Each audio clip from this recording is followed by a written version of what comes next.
Buenas noches y bienvenidos a Historias de la Bruja. Mi nombre es Jaylin y esta noche me encargaré de que no puedan dormir. Acérquense a la hoguera y permítanme contarles un par de historias de terror que solamente una bruja podría conocer. El tema de esta noche son esas sombras en nuestra habitación que a veces vemos antes de dormir. Esas que no deberían estar ahí pero que siguen estando y que nos recuerdan que no estamos realmente solos.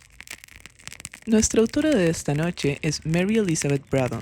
Nacida en 1837 y fallecida en 1915, en el Reino Unido ambas cosas, Mary Elizabeth Braddon se caracterizó por escribir diferentes cuentos de terror, cuyo fin último era enseñarle a la alta sociedad lo peligroso que podía ser un levantamiento de la clase obrera.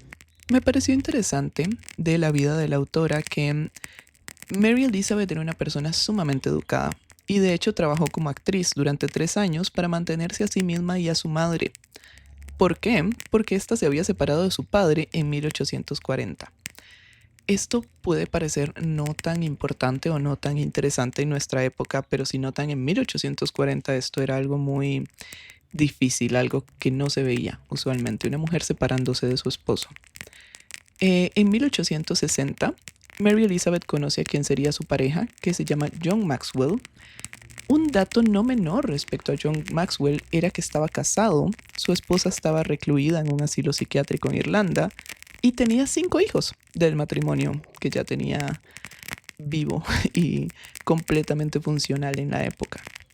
Mary se fue a vivir con él sin estar casados y de hecho le ayudó a criar a sus hijos hasta 1874, es decir, 14 años después de que empiezan a estar juntos. De hecho, la razón por la cual se casan en 1874 no es que en ese momento se separen, es porque la mujer de Maxwell finalmente muere en el asilo psiquiátrico y les deja la vía libre para que puedan contraer matrimonio. De esta pareja nacieron 6 hijos. El cuento de esta noche me gustaría aclarar que no trata sobre un levantamiento de la clase obrera. De hecho, es un cuento bastante triste. En lo personal a mí me deja un sabor de boca un poco amargo, por la misma tristeza. Y es sobre casas embrujadas. Sin más, empecemos con La sombra en el rincón. Pequeña aclaración previo a empezar. Nuevamente está lloviendo de una forma en la que es imposible disimularlo, así que disfrutemos de una noche de lluvia. La granja Wild Heath estaba un poco alejada de la carretera, con una franja de brezal yermo y unos pocos abetos altos por único abrigo.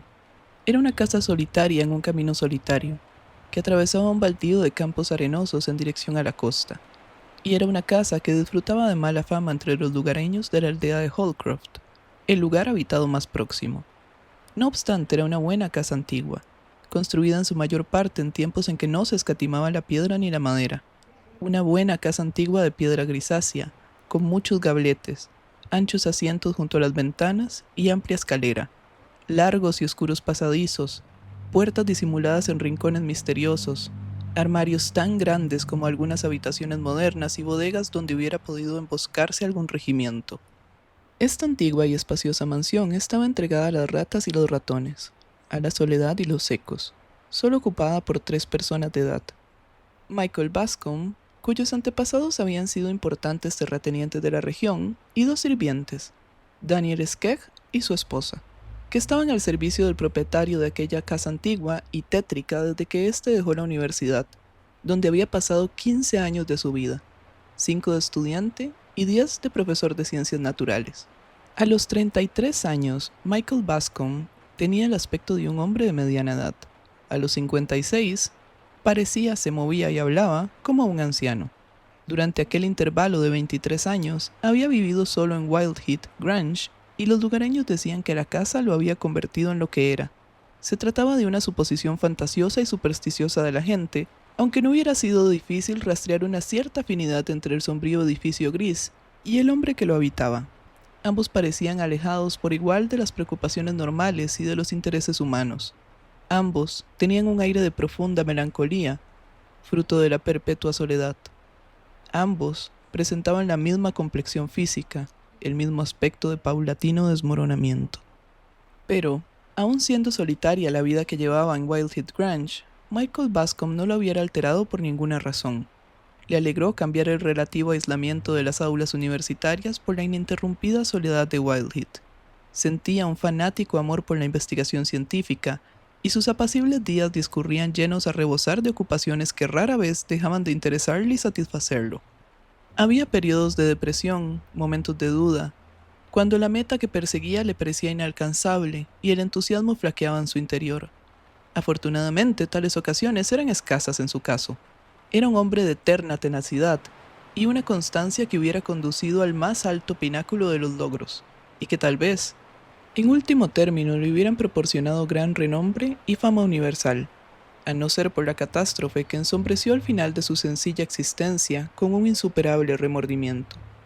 Una mañana de otoño, cuando llevaba exactamente 23 años en Wildhead y solo en los últimos tiempos había comenzado a percibir que su fiel mayordomo y sirviente, que era de mediana edad cuando lo contrató, estaba envejeciendo, una abrupta exigencia por parte del propio Daniel Skegg interrumpió la hora del desayuno, las meditaciones del señor Bascom sobre el último tratado de teoría atómica. El criado tenía por costumbre servir a su señor en el más absoluto silencio, y la súbita irrupción de sus palabras fue casi tan sorprendente como si se hubiera puesto a hablarle el busto de Sócrates que presidía en la librería. No puedo callarlo, dijo Daniel. Mi señora necesita una muchacha. ¿Una qué? Preguntó el señor Bascom, sin levantar la vista de la línea que estaba leyendo. Una muchacha que vaya de un lado a otro y que friegue y la ayude. La pobre tiene las piernas cada vez más flojas. Ninguno de nosotros ha rejuvenecido en los últimos 23 años. 20 años, repitió Michael Bascom con desdén. ¿Qué son 20 años en la formación de un estrato? ¿Qué son incluso en el crecimiento de un roble, en el enfriamiento de un volcán? Tal vez no sean muchos años, pero se notan en los huesos de los seres humanos. Las manchas de manganeso que aparecen en ciertas calaveras indican, desde luego, comenzó a decir el científico como en sueños. Con solo tener mis huesos tan libres de reuma como hace 20 años, prosiguió Daniel, irritado. A lo mejor tomaba a la ligera sus 20 años. Como quiera que sea, el meollo del problema es que mi señora necesita una muchacha. No puede seguir yendo arriba y abajo por estos pasillos que no se acaban nunca, y pasándose año tras año de pie en esos fregaderos de piedra, como si aún fuera joven. Necesita una muchacha para que la ayude. Que tenga 20 muchachas, dijo el señor Bascom, volviendo a su libro. De nada sirve hablar así, señor. Sí, 20 muchachas. ¿Trabajo nos va a costar encontrar una?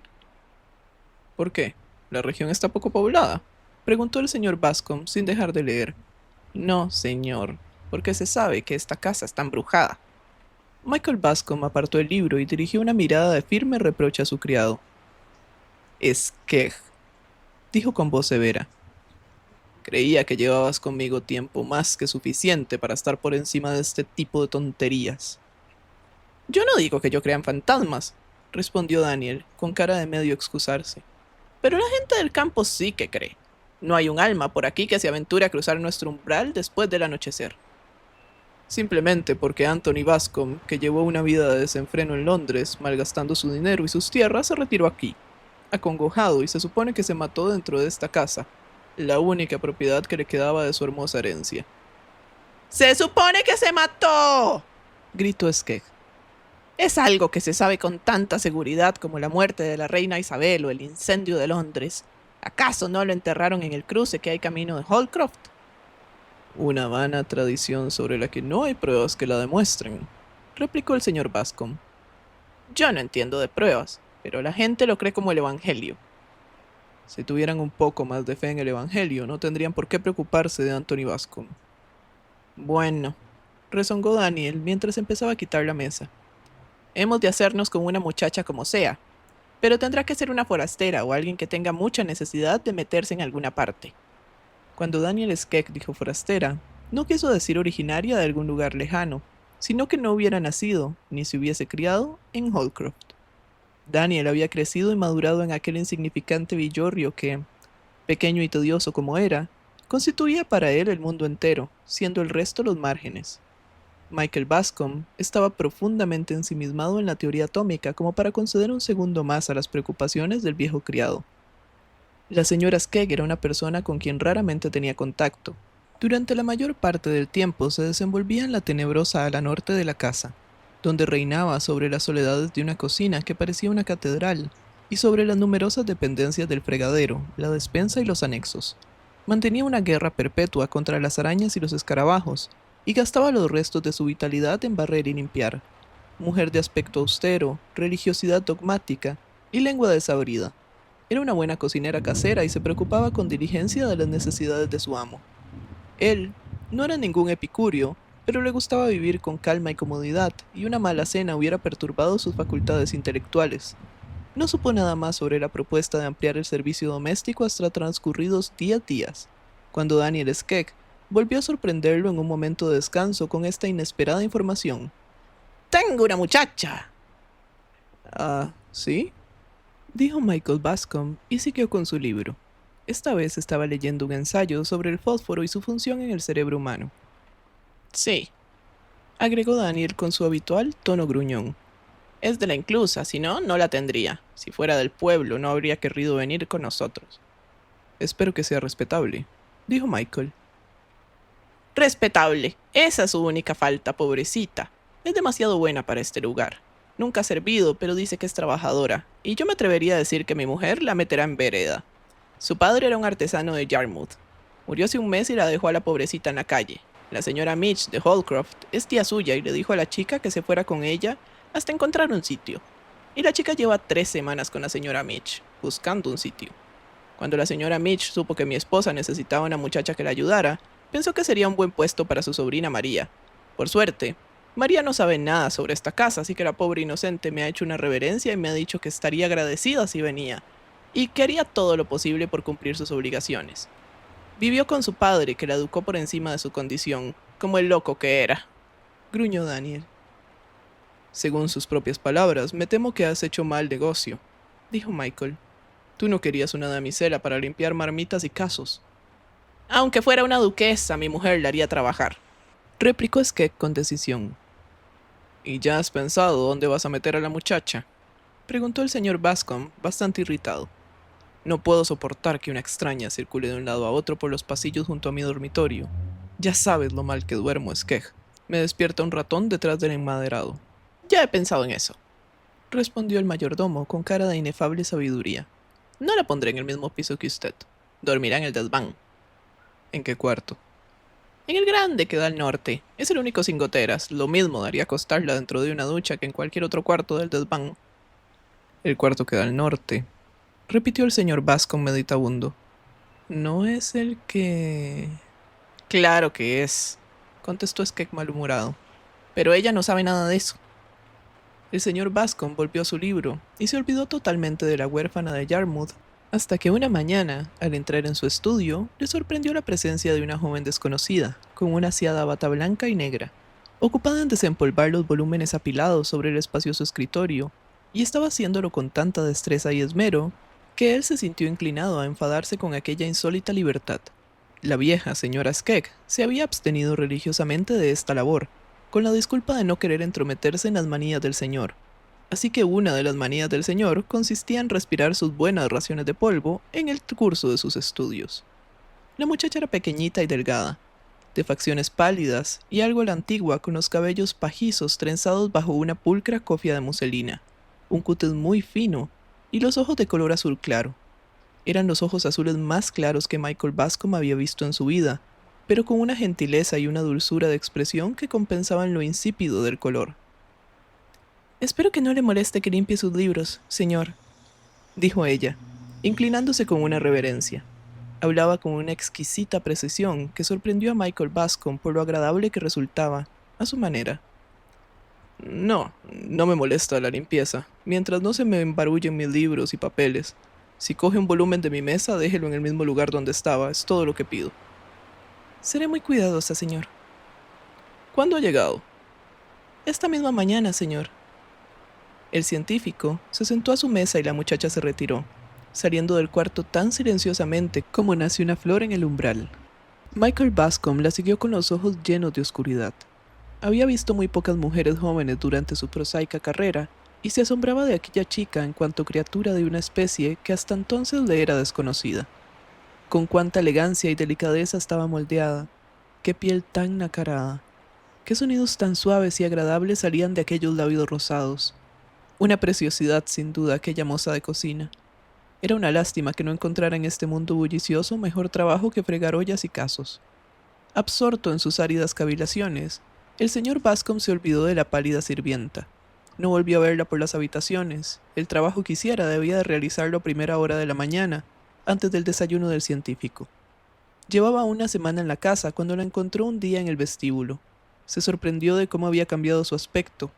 Los labios juveniles habían perdido el tono de capullo rosa. Los pálidos ojos azules miraban atemorizados y tenían ojeras, como los de quien ha pasado noches en vela o acosado por malos sueños. A Michael Bascom lo alarmó tanto la indefinible expresión de la muchacha que, aun siendo reservado por hábito y por carácter, se expansionó hasta el punto de preguntarle qué la afligía.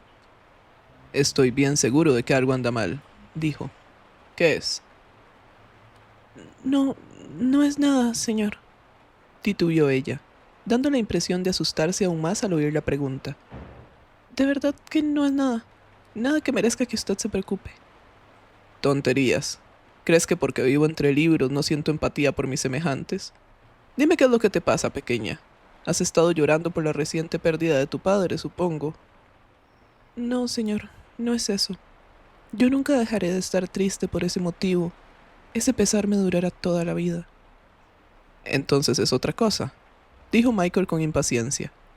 «Ya entiendo. No estás contenta aquí. No te gusta tanto trabajo. Es todo lo que se me ocurre». «Oh, no, señor. No piense eso», exclamó la muchacha con gran vehemencia. «En realidad estoy contenta de trabajar. Estoy contenta de servir, solo que... Sé que es una bobada, señor, pero me da miedo mi dormitorio». «¿Miedo? ¿Por qué?» «¿Puedo decirle a usted la verdad? ¿Me promete no enfadarse?» «Yo no me enfadaré si hablas con claridad, pero me irritan tus titubeos y medias palabras». «Y por favor, señor, no le diga a la señora Skegg que se lo he dicho a usted. Me regañaría y quizá incluso me despediría». «La señora Skegg no te regañará. Vamos, pequeña». «Tal vez no conozca usted el cuarto donde yo duermo, señor. Es grande y está en la punta de la casa, mirando hacia el mar. Desde la ventana veo la línea oscura del agua y a veces me asombro al pensar que es el mismo océano que veía cuando era niña en Yarmouth. Está muy solitario, señor. En todo lo alto de la casa, el señor y la señora Skegg duermen en un cuartito cerca de la cocina. Ya sabe, señor.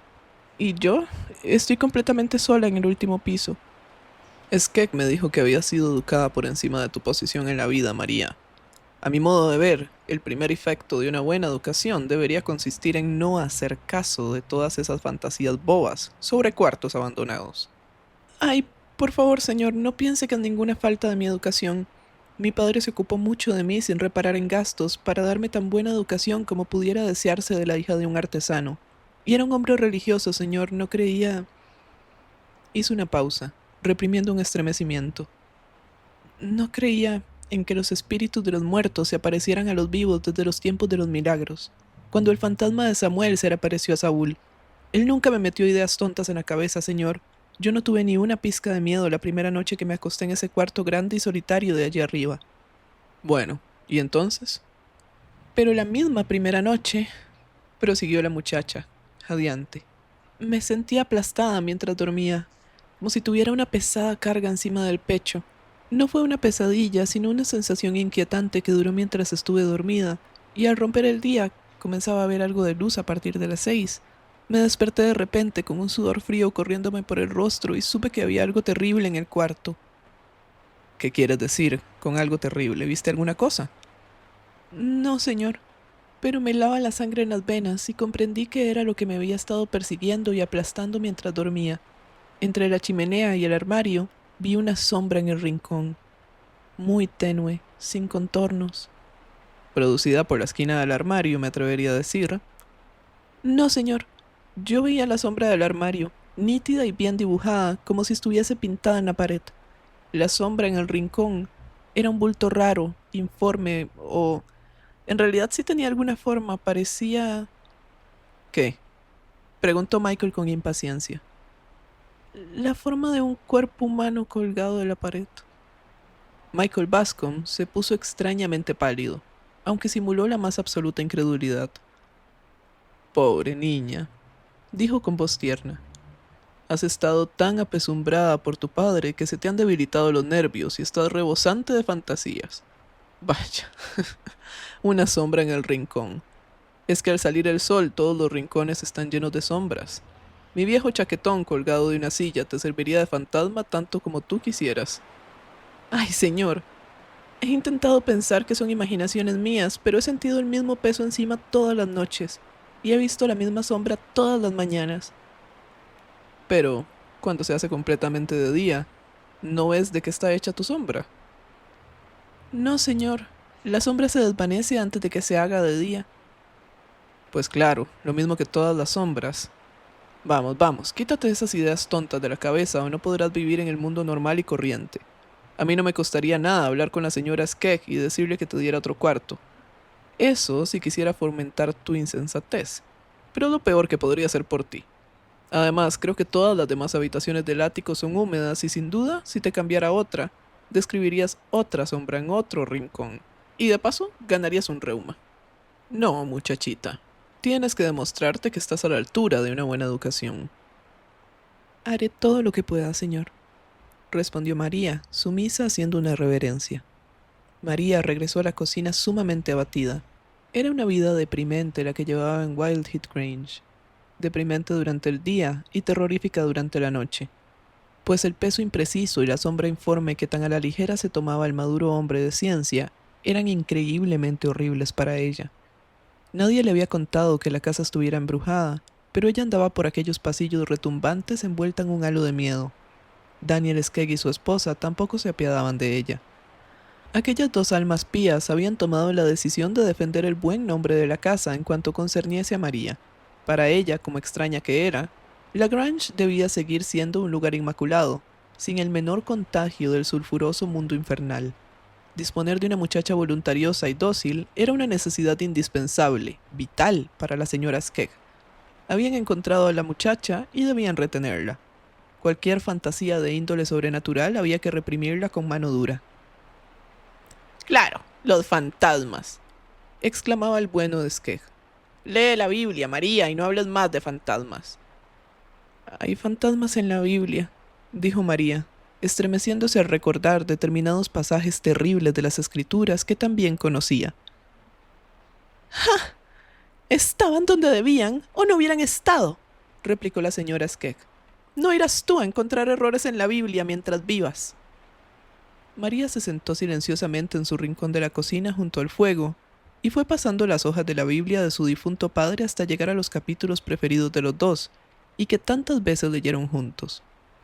Él fue un hombre ingenuo y recto, el ebanista de Yarmouth, un hombre rebosante de santas ambiciones, de un refinamiento innato e instintivamente religioso. Él y su hija huérfana habían pasado la vida solos y juntos en la pulcra casita que muy pronto María aprendería a cuidar y a embellecer, amándose con un amor casi romántico.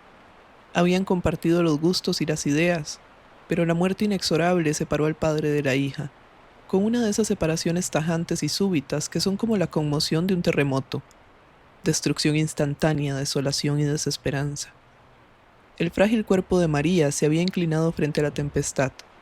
Había sufrido una desgracia que hubiera aplastado a otras naturalezas más fuertes. La habían sostenido sus profundas convicciones religiosas y su creencia en que aquella cruel separación no sería eterna. Se enfrentó a la vida, a sus problemas y obligaciones, con esa apacible paciencia que es la forma más noble del valor. Michael Bascom pensaba que no merecía tomarse en serio las tontas imaginaciones de la sirvienta sobre el dormitorio que se le había asignado. No obstante, la idea siguió rondándole por la cabeza, molestándole y perjudicando sus estudios. Las ciencias exactas requieren la más absoluta atención de todas las facultades del cerebro humano, y aquella tarde concreta, Michael se encontró que solo ponía en su labor una parte de su atención. El pálido rostro de la muchacha y su voz trémula se imponían en el primer plano de sus pensamientos. Cerró el libro con un suspiro de descontento, trasladó su gran butaca de ruedas junto a la chimenea y se entregó a la contemplación. Hacía una tarde gris y deslustrada de comienzos de noviembre. La lámpara de leer estaba encendida, pero aún no se habían cerrado las contraventanas ni corrido las cortinas. Veía el cielo plomizo más allá de los cristales y las copas de los abetos abatidas por el viento iracundo. Oía zumbar el aire entre los gabletes antes de escapar en dirección al mar, con un ulular colérico que sonaba como un grito de guerra. Michael Bascom se estremeció y se arrimó un poco más al fuego. «Son tonterías, necedades infantiles», se dijo.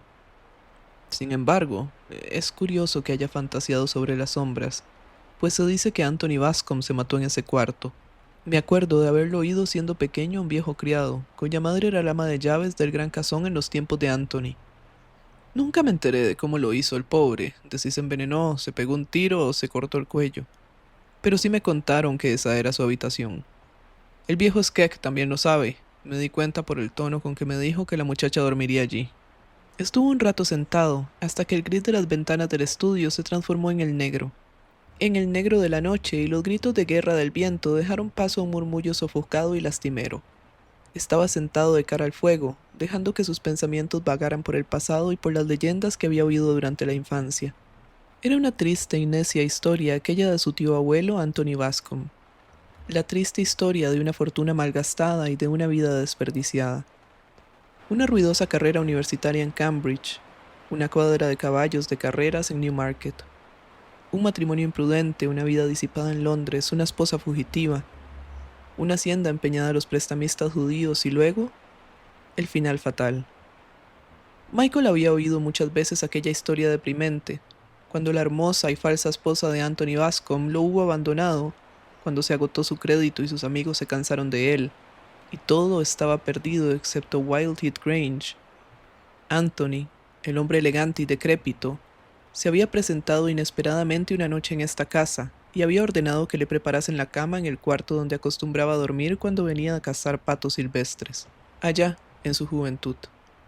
Su viejo trabuco seguía colgado de la repisa de la chimenea, donde lo habían dejado cuando heredó y pudo adquirir las más modernas armas de caza.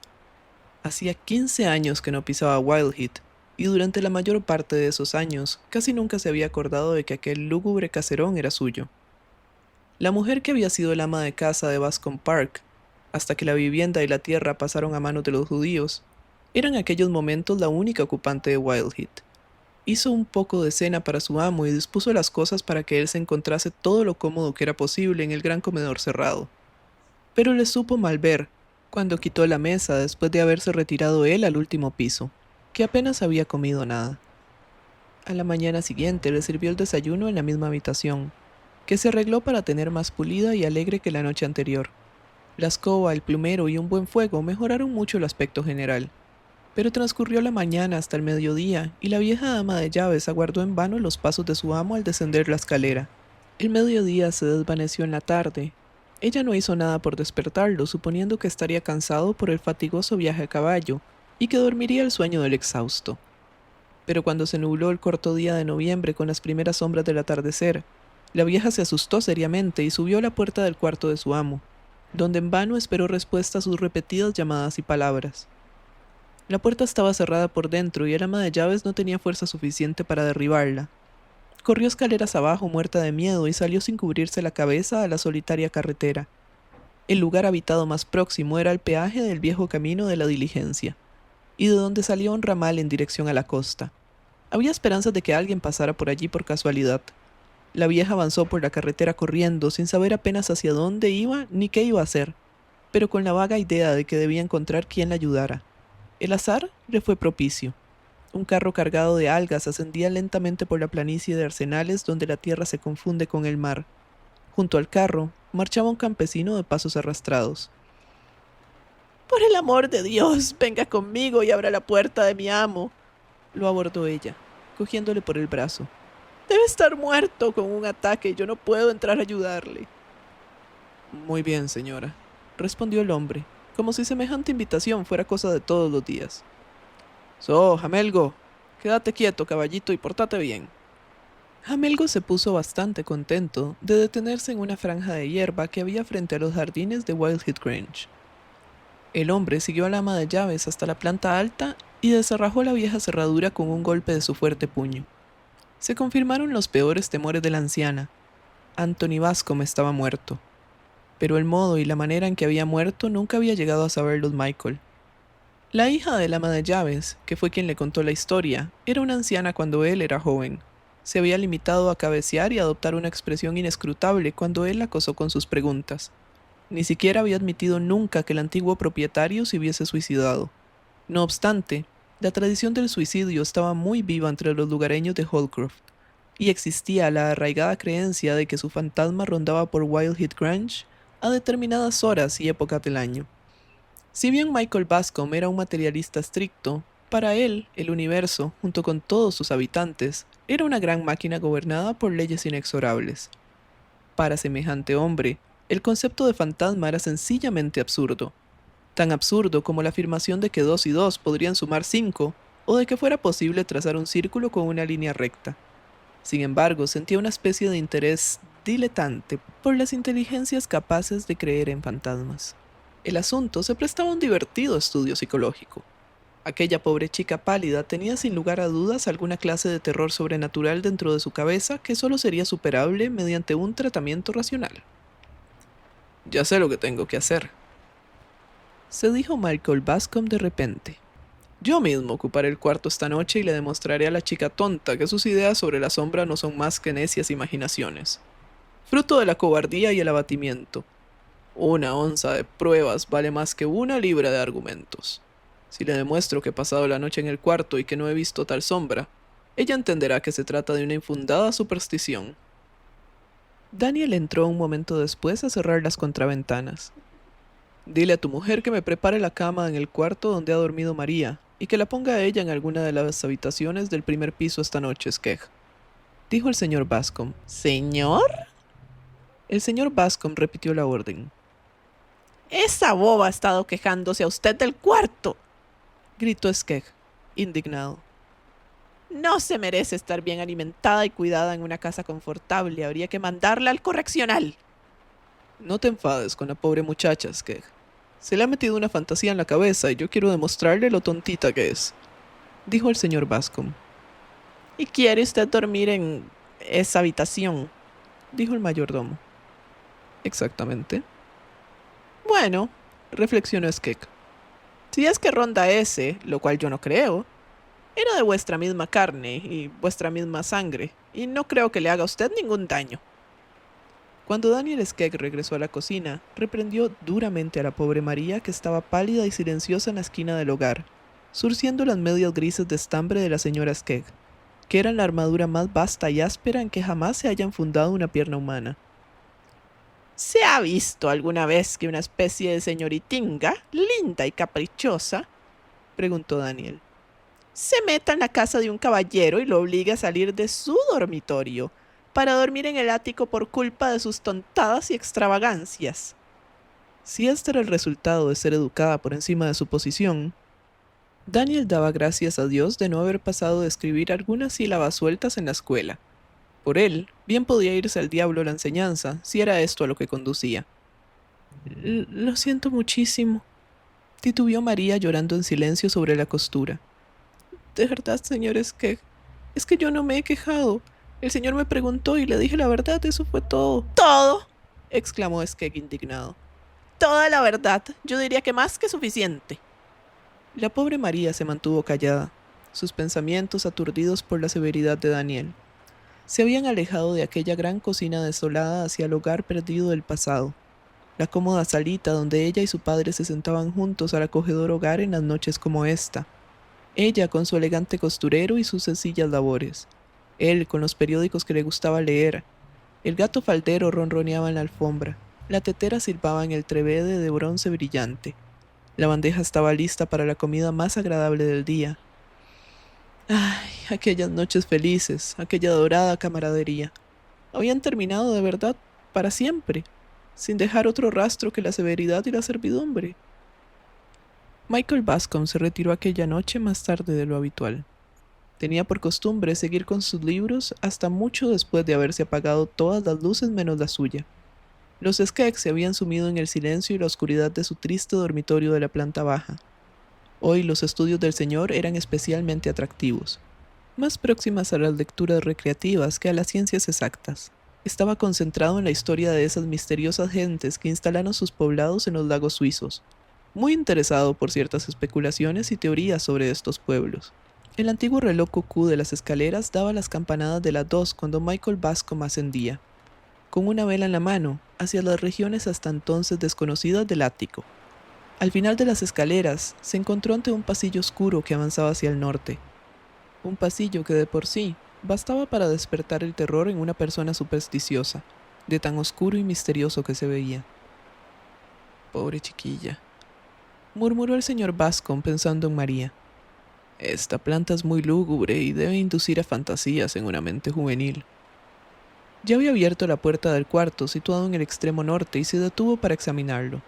Era una habitación grande con el techo abuhardillado, aunque una de las paredes era bastante alta. Un dormitorio a la antigua, atiborrado de muebles anticuados, grandes, pesados e incómodos, propios de una época periclitada de personas que ya habían muerto. Le saltó a la vista un armario de madera de castaño con manillas de bronce cuyo brillo resplandecía en la oscuridad como unos ojos diabólicos. La cama, de armadura alta, había sido recortada por una parte para adaptarla a la inclinación del techo, con lo que presentaba un aspecto desfigurado y deforme. Había un viejo escritorio de caoba que olía a secretos, y varias sillas antiguas y voluminosas con asientos de hénea, mohosas por los años y muy raídas. En un rincón, un palanganero con una gran jofaina, una jarra pequeña y cachivaches de otros tiempos. No había moqueta, sino una alfombra estrecha junto a la cama. Es un cuarto tétrico, reflexionó Michael con la misma sensación de piedad por la débil niña que había sentido un instante antes al coronar la escalera. A él no le importaba nada dónde dormía, pero al haberse dejado interesar por los pobladores de los lagos suizos, de alguna manera estaba humanizado por la livianidad de las lecturas de la noche, e incluso se sentía inclinado a compadecerse de las debilidades de la pobre tontita. Se metió en la cama, decidido a dormir como un lirón. El lecho era cómodo, bien provisto de mantas, más bien lujoso que lo contrario, y el científico tuvo la agradable sensación de cansancio que promete un descanso profundo y reparador. Enseguida lo rindió al sueño, pero al cabo de 10 minutos se despertó sobresaltado. ¿Qué era aquella sensación de tener un gran peso encima que lo había despertado? Aquella sensación inquietante, aguda y ubicua que incidía sobre su ánimo y le oprimía el corazón. Aquel gélido horror a determinada crisis terrible de la vida por la que inevitablemente habría de pasar. Esas sensaciones le resultaban tan nuevas como dolorosas. Su vida se había deslizado como un río de corriente uniforme y perezosa, apenas interrumpida por algún remolino de tristeza.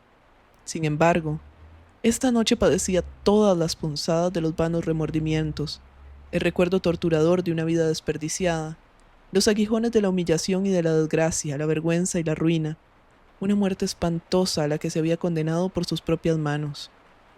Estos eran los horrores que lo acusaban por las noches y que pesaban sobre él mientras yacía en la misma habitación de Anthony Bascom. Sí, incluso él, el hombre que era incapaz de ver en la naturaleza ni en el Dios de la naturaleza nada que fuese más allá de una máquina irresponsable e inmutable, regida por leyes de mecánica, tenía que admitir que allí se enfrentaba, cara a cara, con un misterio psicológico. Aquella desazón que se interponía entre él y el sueño era la misma desazón que había acusado a Anthony Bascom la última noche de su vida. Esto mismo debió sentir el suicida mientras yacía en aquella habitación solitaria, quizá tratando de calmar su hastiado cerebro con un último sueño terrenal antes de dar el paso a la región intermedia y desconocida, donde todo es oscuridad y sopor. Y aquella mente angustiada había hechizado el cuarto para siempre. No era el fantasma del cuerpo del hombre lo que regresaba al lugar donde él había sufrido y perecido, sino el fantasma de su pensamiento, de su personalidad. No era ningún simulacro de las ropas que llevaban ni del cuerpo que cubrían. Michael Bascom no era hombre que renunciase a las elevadas razones de la filosofía escéptica, sin entablar combate. Se empeñó con todas sus fuerzas en superar aquella opresión que pesaba sobre su entendimiento y sobre sus sentidos. Una y otra vez logró conciliar el sueño, pero solo para despertar de nuevo, una vez tras otra, con los mismos pensamientos torturantes, el mismo remordimiento, la misma desesperación. De modo que la noche consistió en una indecible tortura. pues aunque se dijo que aquella desazón no era suya, que el peso no era real, que no había motivos para arrepentirse, aquellas vívidas fantasías eran tan dolorosas como realidades y lo oprimían con la misma fuerza. Dio el primer rayo de sol en la ventana, tenue, frío y gris, y luego, con la primera luz, miró hacia el rincón entre el armario y la puerta. Sí, allí había una sombra en el rincón. No solo la sombra del armario, que se distinguía bastante bien, sino algo vago e informe que oscurecía el sombrío marrón de la pared. Algo tan leve, tan impreciso, que no acertó a imaginar cuál sería su naturaleza ni lo que representaba. Decidió contemplar esa sombra hasta que cuajara el día, pero la fatiga de la noche lo había agotado y cayó completamente dormido antes de consumarse la primera lividez del amanecer, y se encontró saboreando el bendito bálsamo de un sueño sereno. Cuando despertó, el sol invernal daba contra la ventana, y el cuarto había perdido el aspecto tenebroso. Se veía anticuado y gris, pardo y andrajoso, pero la honda tenebrosidad había desaparecido con las sombras y la oscuridad de la noche. El señor Bascom se levantó renovado por el profundo sueño, que casi había durado 3 horas. Recordaba los detestables sentimientos que había tenido antes del reparador descanso, pero recordaba esas extrañas sensaciones solo para despreciarlas y se despreciaba a sí mismo por haberles concedido alguna importancia. Indigestión, probablemente, se dijo. O quizá meras fantasías debidas a las historias de aquella ridícula muchacha. El más sabio de los hombres está más dominado por la imaginación de lo que es capaz de reconocer. Bueno, que María no vuelva a dormir en ese cuarto. No hay ninguna razón especial para que tenga que dormir aquí, ni tiene por qué sentirse desgraciada para que estén contentos el viejo Skegg y su mujer. Cuando se hubo vestido, despacio como tenía por costumbre, el señor Bascom se dirigió a la esquina donde había visto la sombra, o donde había imaginado verla, y estuvo examinando el lugar meticulosamente. A primera vista no descubrió nada que pareciera misterioso. No había ninguna puerta en el empapelado ni rastro de que la hubiese habido en otro tiempo, ni tampoco una trampilla en la desgastada madera del suelo. No había ninguna mancha oscura e irradicable que insinuara un crimen. No había absolutamente nada que evocase un secreto ni un misterio. Contempló el techo. Estaba en bastantes buenas condiciones, salvo alguna zona oscura aquí y allá, donde lo había hinchado la lluvia. Sí, había algo, una cosa insignificante pero tan macabra de ver que lo sobrecogió. A un palmo del techo sobresalía de la pared un gran gancho de hierro, precisamente encima del sitio donde había visto la sombra de tan indefinido perfil. Se subió en una silla y para examinar mejor el gancho y entender si le era posible, ¿para qué lo habían puesto allí? Era viejo y estaba rumbroso. Debía llevar muchos años clavado. ¿Quién lo habría puesto allí y para qué? No era el tipo de gancho del que se cuelga un cuadro o la ropa. Estaba en un rincón oscuro. ¿Lo habría colocado Anthony Bascom la noche de su muerte? ¿O lo habría encontrado allí, listo para darle un uso fatal? Si yo fuera una persona supersticiosa, pensó Michael, me inclinaría a pensar que Anthony Bascom se colgó de ese viejo gancho rumbroso. ¿Ha dormido bien, señor?, preguntó Daniel mientras servía el desayuno a su amo. Estupendamente, respondió Michael, decidido a no satisfacer la curiosidad del criado. Siempre se había tomado a mal la idea de que Wildheath estuviese embrujada. Claro, claro, señor. Se ha levantado usted tan tarde que... Muy tarde, sí. He dormido tan bien que se me han pegado las sábanas. Pero a propósito, Skegg, puesto que la pobre chica tiene reparos contra el cuarto, que duerma en otra parte. A nosotros nos da lo mismo y a lo mejor a ella no. Bah, musitó Daniel, rezongando a su manera. Usted no ha visto nada raro allá arriba, ¿verdad que no? ¿Ver? Claro que no. Pues entonces, ¿por qué ha de ver cosas ella? Todo eso son caprichos y manías. Es igual, que duerma en otra habitación. No hay otra habitación en la última planta que no tenga goteras. Pues que duerma en el piso de abajo. La pobre chica anda sin hacer ruido, no me molestará. Daniel lanzó un gruñido y el amo entendió que el gruñido significaba que asentía obediente.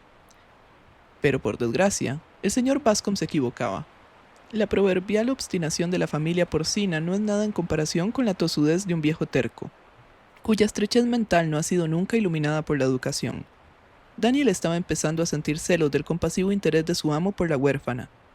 Ella era de esa clase de criaturas dóciles y pegajosas, capaces de abrirse paso a la chita callando hasta el corazón de un soltero maduro y construirse allí un cómodo nido. Nosotros tendremos muchísimo trajín y mi mujer y yo no tenemos sitio donde estar, sino corto por lo sano toda esta tontería, musitó Daniel para sí, mientras llevaba la bandeja del desayuno a la cocina. María se cruzó con él en el pasillo. Bueno, señor Skek, ¿qué dice el amo?, preguntó ella, en vilo. ¿Ha visto algo raro en la habitación? No, muchacha, ¿qué habría de ver? Dice que eres una tonta. ¿Nada le ha molestado y ha dormido en paz?, tartamudeó María.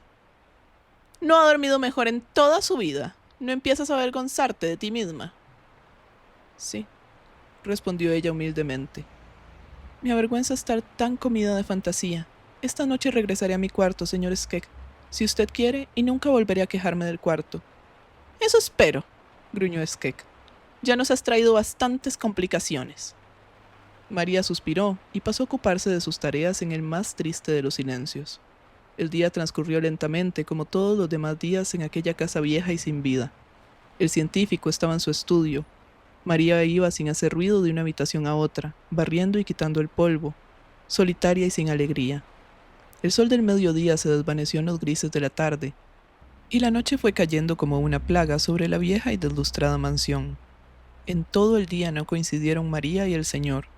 Cualquiera que se hubiese interesado por la muchacha lo bastante como para reparar en su cara, se habría dado cuenta de que estaba más pálida de lo habitual, y de que tenía la mirada decidida de quien se ha resuelto a afrontar una dolorosa prueba. Llamaba la atención su silencio. Skek y su esposa achacaron estos síntomas al enojo. No quiere comer ni quiere hablar, dijo Daniel a su media naranja. Eso significa resentimiento, y yo nunca consentí que el resentimiento me dominara cuando era joven.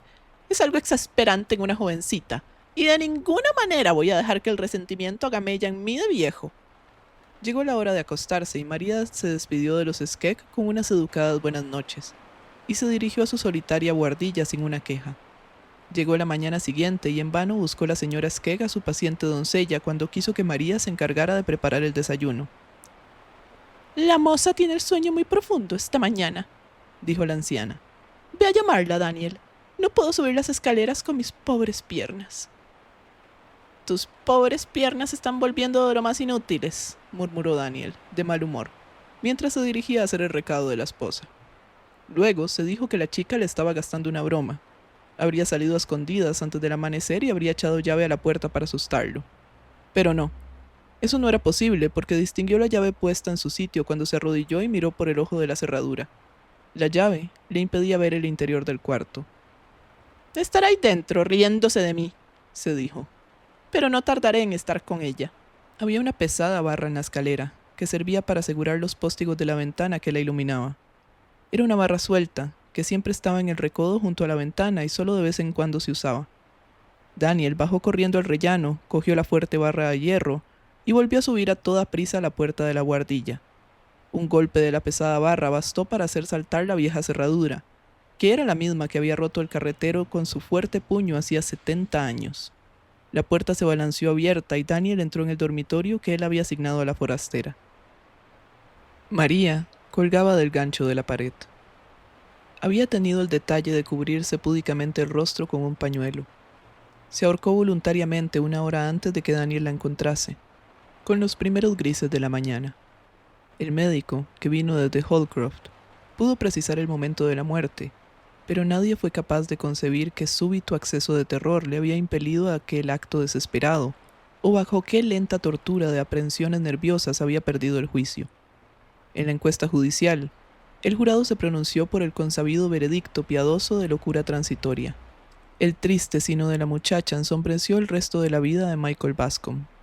Huyó de Wildhead Grange como si la casa estuviese maldita, y de los Skek como si fueran los asesinos de una joven sencilla e inocente. Sus días concluyeron en Oxford, donde contó con la compañía de espíritus afines y de los libros de su gusto. Pero el recuerdo del triste rostro de María y de su aún más triste muerte fue su constante pesar. Su alma nunca se libró de aquella sombra en el rincón.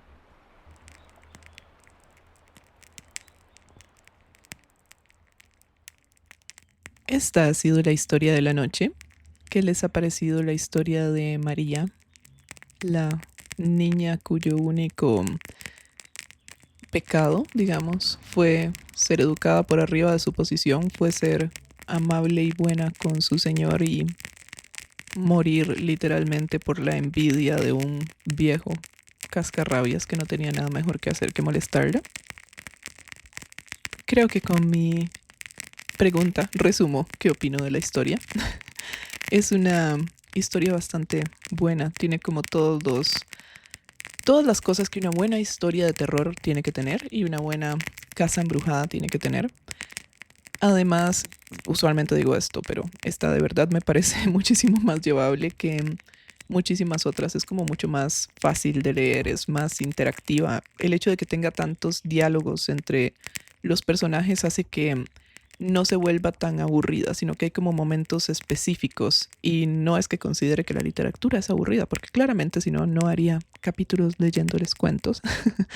Es que a veces la literatura de la época victoriana es un poco cansada para los estándares actuales y lo que la mente actual espera. Esta me gustó bastante, de hecho siento que se podría adaptar muy bien como a una obra de teatro, porque, como digo, los diálogos hacen como la gran mayoría de la historia. Además, el personaje de María me parece sumamente lindo y sumamente tierno y claramente muy bien logrado, porque ese era el objetivo de la escritora. Y cuando estaba leyendo sobre este cuento, de hecho, leí que hay como algunas teorías de que en teoría fue alguna de las personas de la casa la que hizo esto a María y no necesariamente ella misma o un fantasma. Y la verdad es que no me cierran esas teorías en lo más mínimo. Déjenme saber si a ustedes sí, a mí en lo personal no. Pero sí, creo que es bastante obvio que fue o ella traumatizada porque nunca iba a poder volver a ser feliz como lo fue antes y iba a tener que dormir en esa habitación en la cual todo el tiempo un ahorcado la estaba viendo. O el ahorcado que la estaba viendo todo el tiempo. Pero sí, no veo a otra persona de la casa haciendo eso realmente. Tal vez a la señora Skeg. Hay otra cosa que me llamó la atención y es el hecho de que compara cuando vivía con el papá como viven dos amantes y que era muy cercano a eso. Y nada, me parece un detalle que podíamos dejar por fuera o que no entiendo la necesidad de ponerlo. Tal vez en la traducción sea diferente, pero nada, eso de muy similar a cómo viven los amantes me pareció extraño. Pobre María. En general, toda su vida estuvo marcada por la tragedia. Esto ha sido todo por esta noche. Espero que les haya gustado esta historia. Es un poco más larga que las historias usuales, al menos de los cuentos usuales. Pero es bastante buena. Al menos a mí me pareció muy interesante, muy completa, muy desgarradora en su final. Recuerden que si el episodio les gustó pueden compartirlo con algún amigo, que si no les gustó lo pueden compartir con sus enemigos, lo importante es que se comparta. No, que si les gustó el episodio pueden sentirse en libertad de seguir el podcast, de compartirlo o no. Muchas gracias por el apoyo, como todas las noches. Finalmente me despido y como siempre, espero que no puedan dormir.